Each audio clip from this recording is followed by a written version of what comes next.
Assalamualaikum warahmatullahi wabarakatuh. Salam sejahtera bagi kita semua. Kenalkan, nama saya Tio Ramdan Hanif dengan NIM 251080201191. Pada kesempatan kali ini saya akan mempresentasikan materi yang berjudul penerapan diferensial fungsi majemuk. Materi ini merupakan salah satu bagian penting dalam matematika ekonomi karena digunakan untuk menganalisis berbagai fenomena ekonomi yang melibatkan lebih dari satu variabel, seperti perilaku konsumen, perilaku produsen, elastisitas, permintaan hingga optimasi keuntungan dan produksi. Baik, kita mulai dari pengertian diferensial fungsi majemuk dalam kalkulus. Fungsi majemuk adalah fungsi yang tersusun dari beberapa fungsi yang saling berhubungan. Dengan kata lain, suatu variabel tidak hanya dipengaruhi secara langsung oleh variabel lain, tetapi juga dapat dipengaruhi melalui variabel perantara. Oleh karena itu, untuk mengetahui perubahan suatu variabel terhadap variabel lainnya, diperlukan teknik diferensiasi yang disebut aturan rantai atau chain rule.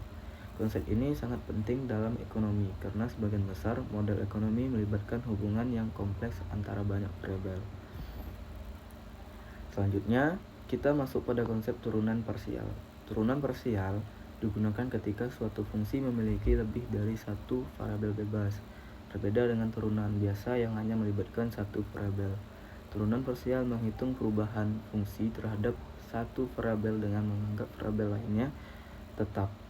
Dalam ekonomi, turunan parsial sangat berguna untuk mengetahui bagaimana perubahan harga, pendapatan, modal, atau tenaga kerja mempengaruhi suatu hasil ekonomi tertentu tanpa mengubah faktor lainnya. Berikutnya, kita membahas permintaan marginal atau marginal demand.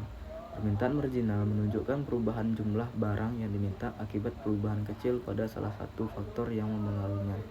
Secara ekonomi, konsep ini membantu perusahaan memahami sensitivitas konsumen terhadap perubahan harga maupun faktor lainnya.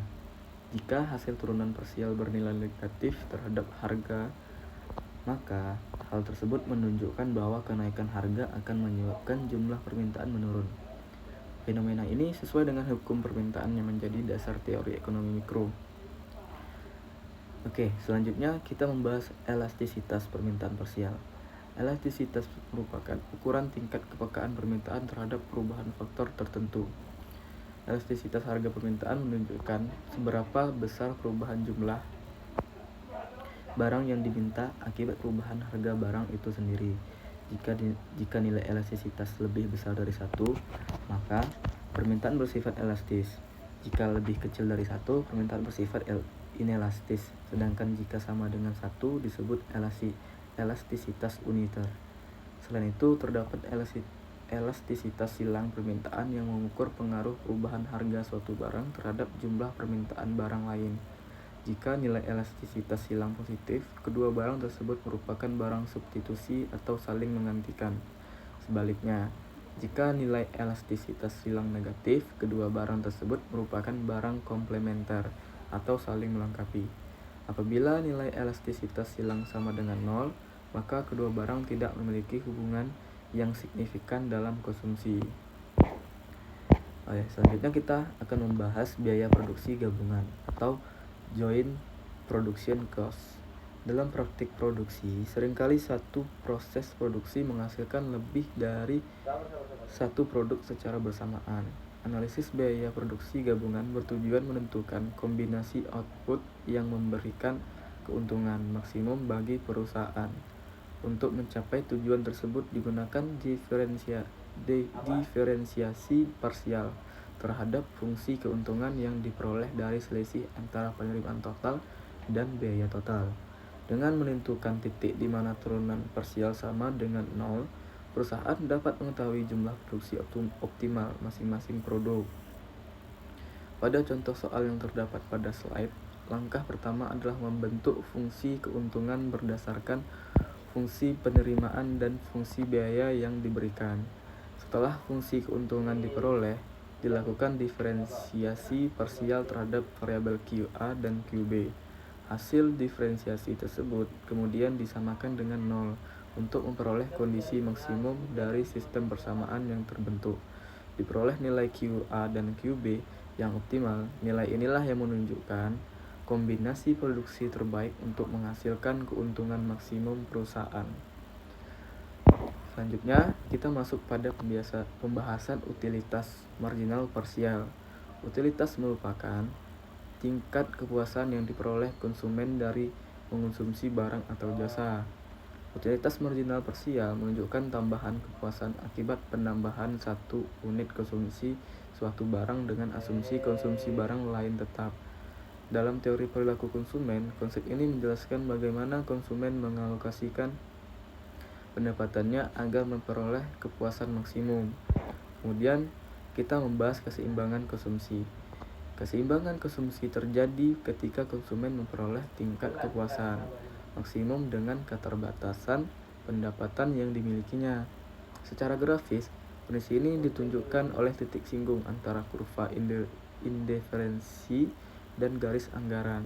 Garis anggaran dapat dituliskan dalam bentuk persamaan M sama dengan X PX tambah Y PY, di mana M menunjukkan pendapatan konsumen, X dan Y menunjukkan jumlah barang yang dikonsumsi, sedangkan PX dan PY menunjukkan harga masing-masing barang tersebut. Untuk menyelesaikan permasalahan optimasi konsumsi digunakan metode Lagrange. Metode ini menggabungkan fungsi utilitas dengan fungsi kendala anggaran ke dalam satu fungsi yang disebut fungsi Lagrange. Setelah itu dilakukan diferensiasi parsial terhadap seluruh variabel yang terlibat. Hasil diferensiasi tersebut membentuk sistem persamaan yang kemudian diselesaikan untuk memperoleh kombinasi konsumsi yang memberikan kepuasan maksimum. Selanjutnya, kita membahas produk marginal parsial dalam teori. Dalam teori produksi, produk marginal parsial menunjukkan tambahan output yang dihasilkan akibat penambahan satu unit faktor produksi tertentu dengan faktor produksi lain tetap. Konsep ini sangat penting dalam pengambilan keputusan produksi karena membantu perusahaan menentukan penggunaan input yang paling efisien. Dalam praktiknya, semakin banyak suatu input digunakan, tambahan output yang dihasilkan cenderung semakin kecil. Fenomena ini dikenal sebagai hukum diminishing marginal product. Pada bagian berikutnya, kita membahas keseimbangan produksi. Keseimbangan produksi merupakan kondisi ketika produsen memperoleh kombinasi input yang paling efisien untuk mencapai tingkat output tertentu. Analisis ini menggunakan konsep isokion dan isokos gitu. Kurva isokion menunjukkan berbagai kombinasi input yang menghasilkan tingkat output yang sama, sedangkan garis isokos menunjukkan berbagai kombinasi input yang memiliki biaya total yang sama. Kondisi keseimbangan produksi dicapai ketika kurva isokion bersinggungan dengan garis isokos. Secara matematis, kendala biaya dapat dituliskan dalam bentuk M sama dengan K PK tambah I PI, di mana M adalah total biaya yang tersedia, K adalah jumlah modal, I adalah jumlah tenaga kerja.